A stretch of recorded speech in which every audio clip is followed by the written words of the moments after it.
Os Estados Unidos atacaram o Irã na noite passada e tivemos a resposta iraniana. Eles atacaram cidades no sul do Irã, perto do Golfo Pérsico, duas ilhas, a ilha Qashm e a ilha Sirik, e usaram mísseis Tomahawk. O que me chamou mais atenção, na minha opinião, foi justamente o uso desses mísseis Tomahawk. O CENTCOM e Donald Trump informaram que foram usados algo em torno de 46 mísseis Tomahawk. E qual é a importância disso? Eles não precisam se aproximar da fronteira iraniana. Mesmo bem longe da fronteira, conseguem usar os Tomahawk para atingir os alvos. E a maioria desses alvos ficava perto do Golfo Pérsico, nas cidades e nas ilhas.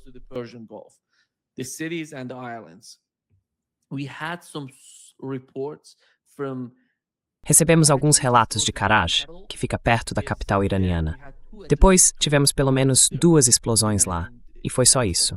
Todos os alvos estavam na parte sul, e houve 2 ataques na cidade de Karaj, pelo menos pelo que vimos ontem à noite. E depois veio a resposta do Irã contra o Kuwait, a Jordânia e o Bahrein. Surgiram imagens ontem à noite mostrando que eles atingiram um alvo na base aérea Muwafaq Salti, na Jordânia. Agora há pouco, ficamos sabendo, sem confirmação, vale dizer, que as últimas notícias indicam que eles atingiram alguns caças nessa base aérea. Essa é a situação atual da guerra.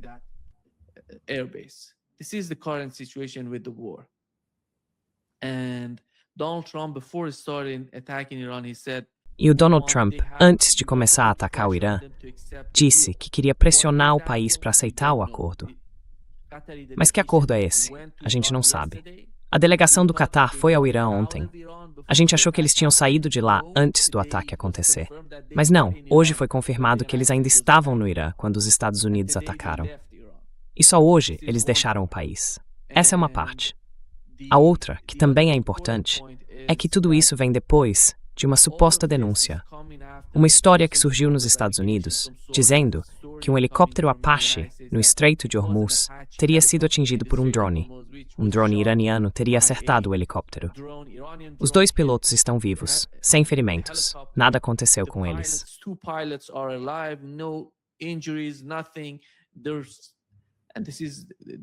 Toda essa história é tão frágil, e eu não sei se existe alguém que realmente acredite no que estão dizendo. E é para esse ponto que a gente está indo agora. O Donald Trump quer forçar os iranianos a aceitarem os termos dele, quer colocá-los numa nova posição. O Irã, antes de chegar a esse ponto, já tinha dito, um conselheiro militar iraniano, ligado ao líder supremo, afirmou: "Nós é que vamos forçar os Estados Unidos a aceitarem os nossos termos. Eles não podem fazer isso com a gente." Essa é a posição dos iranianos, e também a do Donald Trump. Então, qual é a sua opinião sobre isso?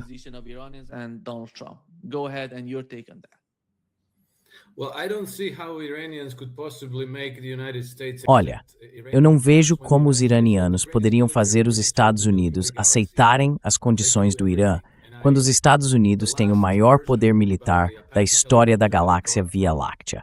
Eles podem fazer de tudo. E a última versão sobre o helicóptero Apache que eu ouvi de 3 fontes próximas ao Pentágono é que o próprio Capitão América apareceu e resgatou os pilotos. Desculpa, mas é tão inacreditável as histórias que eles inventam. Quero dizer, essa história do helicóptero Apache. Já ouvi tantas versões que agora está ficando cada vez mais fantasiosa, cada vez que eles contam de novo. Não dá para acreditar em nada. Mas você sempre ouve o maior exército da história da criação. É talvez, mas eles estão meio espalhados pelo mundo inteiro, em umas 800 bases militares.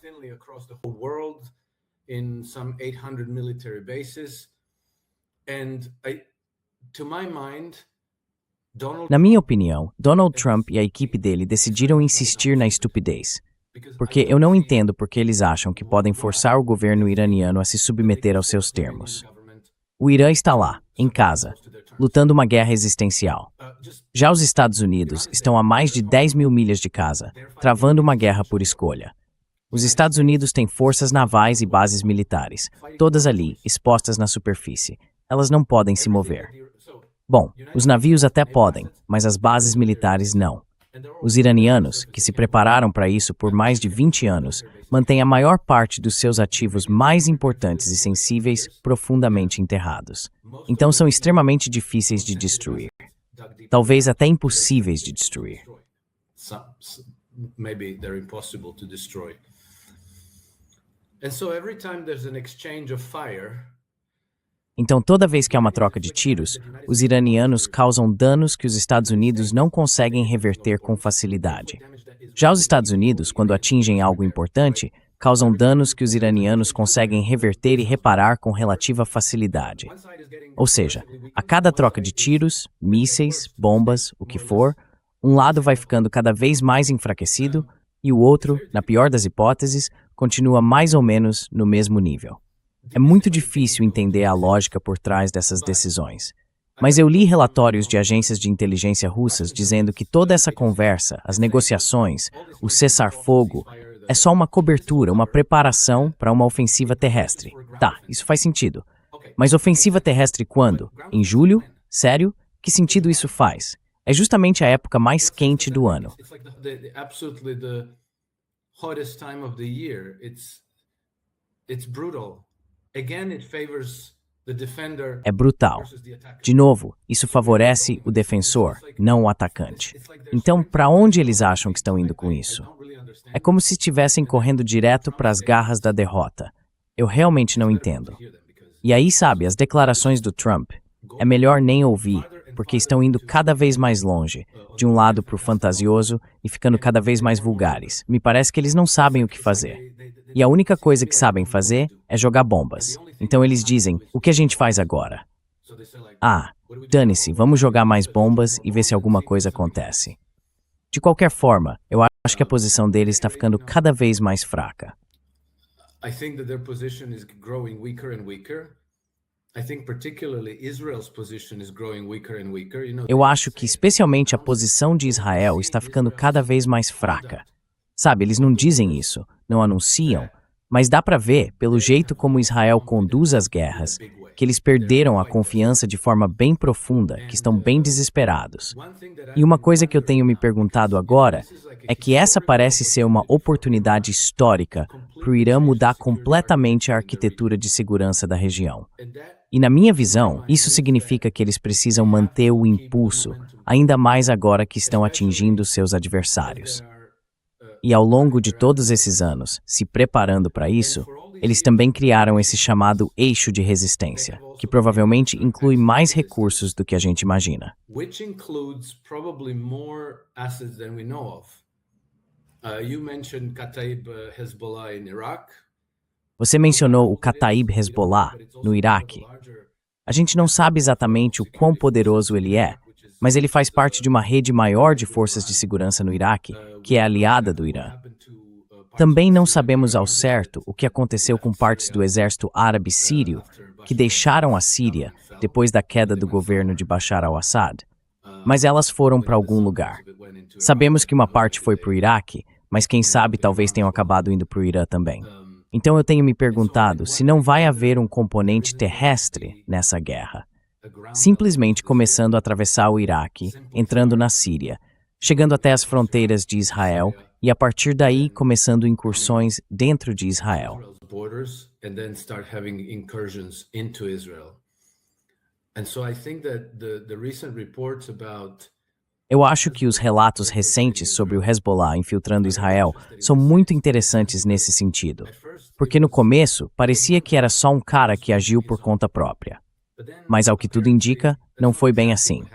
Há informações de que aconteceram outras incursões e agora os israelenses não têm tanta certeza se não há inimigos dentro do próprio território. Então eu diria que Israel está num estado elevado de ansiedade e pânico e não há muito que os Estados Unidos possam fazer para ajudar. Por isso eu acho que o verão vai ser extremamente interessante e que os acontecimentos vão acabar favorecendo a posição do Irã em relação aos Estados Unidos e a Israel. Iranian position against the United States and Israel.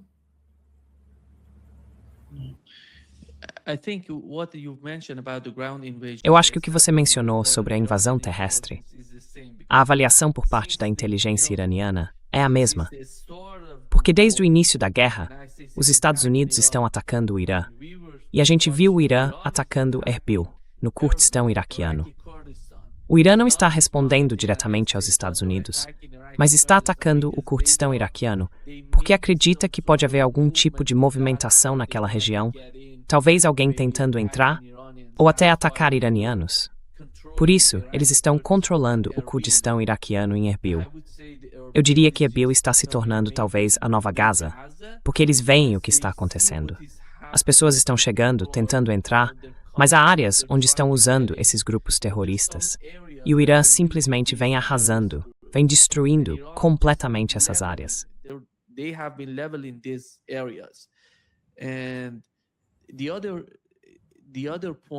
E o outro ponto sobre o ataque americano, eles tentaram atingir a planta petroquímica em Azaluyeh, perto de Bushehr.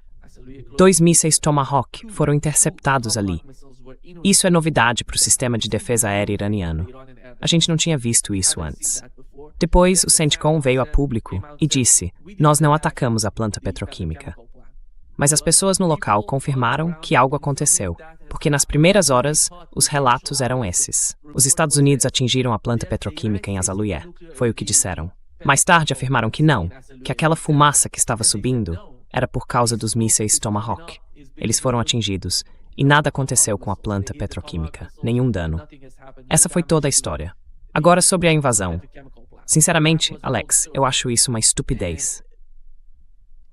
When it comes to the invasion, I think it's so stupid, Alex. I don't see any viable choice for the United States to... Eu não vejo nenhuma opção viável para os Estados Unidos seguirem com uma invasão. Vamos supor que eles resolvam fazer alguma coisa no Golfo Pérsico, sabe, com a ilha de Kark, como estavam comentando, ou com a ilha de Kish. Ou talvez, ao mesmo tempo, façam algo no Golfo Pérsico e peçam para esses grupos curdos entrarem pelo outro lado, ou talvez os baluches. Mas a inteligência iraniana é muito forte. Eles estão monitorando tudo dentro do Irã. Eles sabem dos movimentos antes mesmo de um ataque acontecer. Estão se antecipando a tudo nas fronteiras.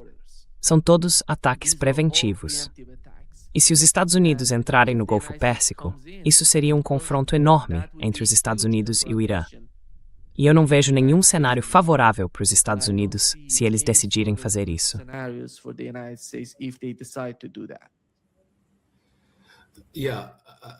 Sim, eu concordo com isso, Nima. Aliás, uma pergunta. Há poucas horas tivemos relatos de que os iranianos atingiram um navio americano com um míssil hipersônico antinavio. Isso foi confirmado? Não, foi a mídia israelense. Sim, a mídia israelense.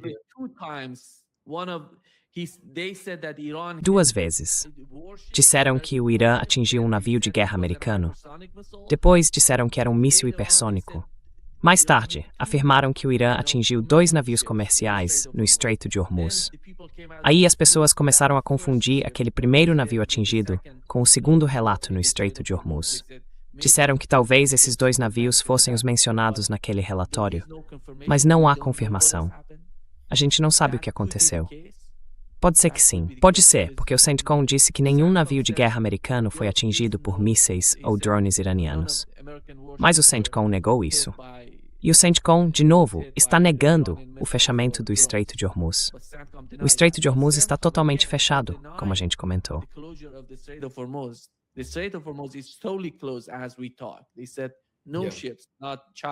Eles disseram que não há navios passando, nem chineses, nem russos, nem paquistaneses, nada. Nada está passando por lá agora. E os Estados Unidos disseram não, o estreito está aberto. E até hoje saiu um artigo no Financial Times dizendo que existe um corredor estreito perto da fronteira com Omã que estaria sendo usado. Mas os iranianos negaram completamente isso nos últimos 2 ou 3 dias. Disseram que esse corredor não existe. Eles estão tentando usar esse tipo de argumento para parecer que há uma tentativa de paz, algum tipo de solução, ou até uma ilusão para os petroleiros. E é por isso que na noite passada vimos alguns desses navios sendo atingidos pelos iranianos, porque acharam que podiam passar pelo Estreito de Hormuz. É assim que os Estados Unidos estão manipulando a região, fazendo esses navios acreditarem que podem seguir viagem.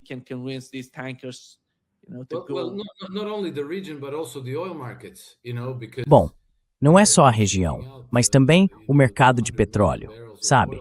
Porque se eles estão tirando, digamos, 200 milhões de barris de petróleo do Golfo e os iranianos não conseguem fazer nada a respeito, as pessoas vão pensar, então estamos quase voltando ao normal. Antes eram 30 a 40 navios-tanque por dia. Então agora o quê? O Trump está insinuando que são 10, 20?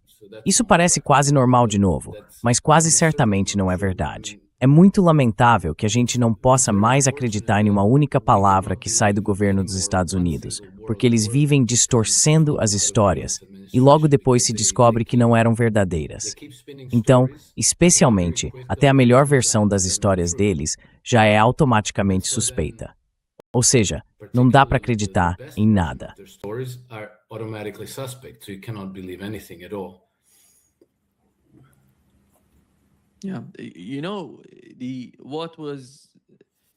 Sabe, o que chamou atenção ontem à noite foi que o Irã não atacou os Emirados Árabes Unidos.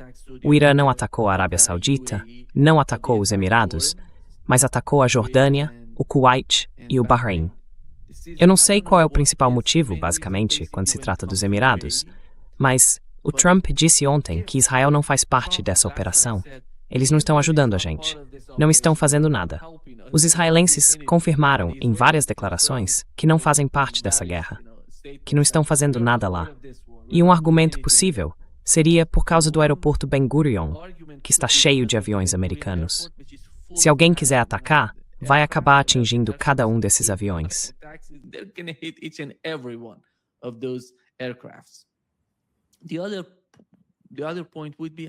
O outro ponto é que, de alguma forma, o sistema de defesa aérea de Israel não está funcionando. Ontem à noite, ao mesmo tempo em que essa guerra acontecia, tivemos foguetes libaneses atingindo alvos no sul do Líbano e no norte de Israel. E olhando para essa situação, Alex, você acha que isso é basicamente uma agenda americana? Ou é Israel que está pressionando os Estados Unidos? Porque Israel tinha uma espécie de equilíbrio na região. Queria atacar qualquer país sem ser atacado. Mas esses tempos acabaram. E eu não vejo os Estados Unidos com capacidade de reverter a situação ou de fazer as coisas voltarem a ser como eram antes dessa guerra começar.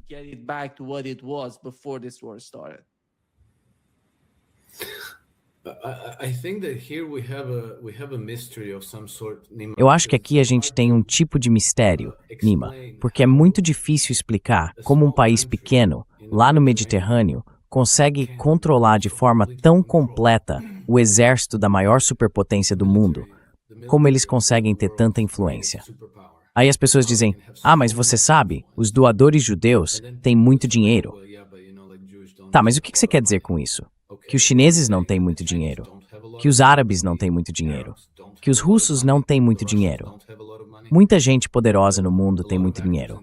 Então não é o dinheiro, é algo além disso.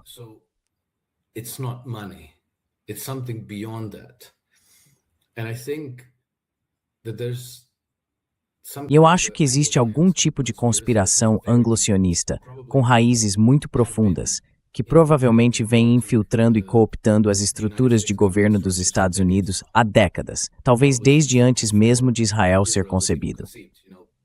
A gente pode até voltar à criação da Bíblia de Scofield e à promoção desse novo tipo de cristianismo, que é totalmente estranho ao cristianismo tradicional. Aquele que fala de arrebatamento, dos tempos bíblicos, do Armagedon, da segunda vinda de Cristo e tudo isso. Então, parece que eles têm tanta influência que acabaram subvertendo completamente a democracia americana. They've completely subverted American democracy. A case in point, last week's Um bom exemplo é a aprovação, na semana passada, da Lei de Autorização de Defesa Nacional para 2027. Ela inclui a seção 224, que na prática coloca todo o exército dos Estados Unidos, com suas tecnologias, dados, infraestrutura, praticamente tudo, totalmente à disposição de Israel. Na prática, isso funde as Forças Armadas americanas com as Forças Armadas israelenses. Os Estados Unidos nunca tiveram esse tipo de relação com nenhum outro aliado. Então, como isso é possível? E aí hoje de manhã eu estava vendo um jornalista andando pelo Congresso americano e O projeto da NDAA ainda não foi aprovado. Ele passou pelo Comitê de Serviços Armados da Câmara dos Representantes e depois tem um processo. Vai para o Senado. Deve levar uns 6 meses até ser aprovado. Mas praticamente não há oposição. But there's virtually no opposition. Ro Khanna propôs uma emenda para retirar a seção 224 e ela foi rejeitada. Aí o Thomas Massie disse que também ia propor uma emenda para tirar essa parte. Mas, de novo, a gente sabe que todas essas pessoas estão tão comprometidas com os interesses de Israel que, a essa altura, nem tentam mais esconder. Hoje de manhã eu estava vendo um vídeo bem recente. Um jornalista foi até a Câmara dos Representantes e começou a perguntar para vários deputados e deputadas: Estados Unidos em primeiro lugar ou Israel em primeiro lugar?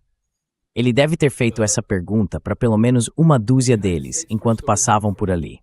Só um respondeu: Estados Unidos em primeiro lugar. Todos os outros nem conseguiram dizer algo como: claro, Estados Unidos em primeiro lugar. Somos representantes eleitos democraticamente. Representamos nossos eleitores.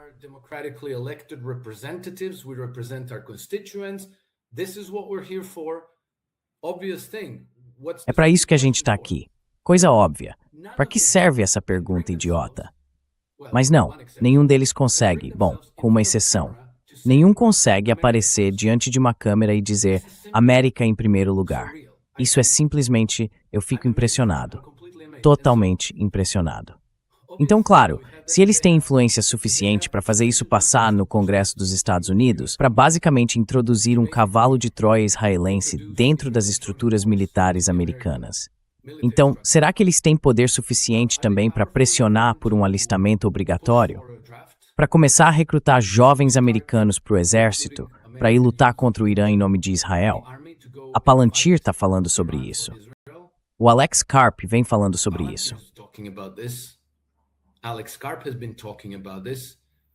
Why is it so important to a private corporation to Por que é tão importante para uma empresa privada propor o alistamento obrigatório e garantir que todos os jovens, homens e mulheres dos Estados Unidos façam serviço militar para depois serem mandados de volta para o Oriente Médio para lutar e morrer por Israel? A gente não pode mais ter certeza de que eles não vão fazer isso. E tem cada vez mais conversa sobre esse assunto. E um compromisso cada vez mais escancarado, mais ousado, de colocar Israel acima de qualquer outra coisa. A gente não consegue entender isso. Um país pequeno lá do outro lado do mundo, totalmente dependente da ajuda financeira e militar dos Estados Unidos, que sem esse apoio basicamente deixaria de existir. Como explicar isso? how to explain this? And then you get the same from the UK. E aí você vê a mesma coisa vindo do Reino Unido. As pessoas na Grã-Bretanha estão reclamando que a classe política deles é completamente dominada pelos israelenses, certo? O mesmo acontece na Alemanha. O mesmo em muitos lugares do Ocidente. Isso é muito, muito difícil de explicar. E eu acho que a única explicação, na minha opinião, que faz sentido com o que vem acontecendo nas últimas décadas, é que essa conspiração remonta à City de Londres, ao lugar onde Israel foi fundado, certo? E remonta também àqueles interesses estabelecidos que têm um poder financeiro decisivo sobre praticamente todo o mundo ocidental, porque controlam os bancos centrais de todo o mundo. Eles controlam a criação de crédito, escolhem quem vai ganhar e quem vai perder, decidem quem vai ser o oligarca, decidem quem vai controlar a mídia. They decide who's going to control the media. You know, Rupert Murdoch in the United States has Sabe, o Rupert Murdoch, nos Estados Unidos, era assim um jornalista meio obscuro na Austrália, e agora virou esse grande rei global das notícias. Pois é, quem foi que deu a ele? Quem tornou possível que justamente esse cara se tornasse tão dominante na mídia, controlando a Fox News, o Wall Street Journal e sabe-se lá mais o quê? Foram os Rothschild. Foram eles. E são eles que basicamente são os santos padroeiros do Estado de Israel. E tem sido assim há mais de 100 anos, desde antes da criação de Israel. A Declaração Balfour foi emitida para Lord Walter Rothschild. E olha só, coincidência ou não, quando a guerra começou em 28 de março deste ano, foi ninguém menos que Nathan Rothschild que ficou meio que se vangloriando disso e dizendo Revolução do Irã 2026. it and saying Iran Revolution 2026. February 28. 28 de fevereiro. 28 de fevereiro. O que foi que disse? A guerra é em 28 de março. Ah, desculpa, Mark. Sorry, Mark. Yeah, February. Fevereiro. Então ele quase nunca posta no Twitter, mas dessa vez ele postou a hashtag Revolução Iraniana 2026. E o comentário dele foi: a história é escrita pelos vencedores. O que isso significa para ele? What's it to him?